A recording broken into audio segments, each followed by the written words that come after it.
காட்டு மிருகங்கள் கிடக்கட்டும், நாட்டு மக்களை பற்றி பேசுங்க.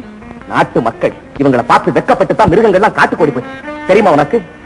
நம்பளவளை மோசம் பண்றவன், பெத்த மகன் அலைய விட்ட பேய, கொள்ளையடிச்சு உரையில போட்டவன், வெளியவங்களை மாட்டி வதைக்கிறவன், இந்த கொடுமைகளுக்கு பலியாகி பாழாகப்பாவி மக்கள் இவங்களெல்லாம் நினைச்சா நெஞ்சமெல்லாம். ஆமா, ஏன் எனக்காக இவ்வளவு கஷ்டப்படுற? நீ என்ன ஆபத்துல இருந்து காப்பாத்துறீங்க. உங்களுக்கு உதவி செய்யறதுல என்ன தவறு? நீ மாளிகை வாசி, நான் கேவலம் மண்குடிசைக்கு கூட வருகின்றாதவன். உனக்கு எனக்கு வெகு தூரம். உனக்கும் எனக்கும் வெகு தூரம்.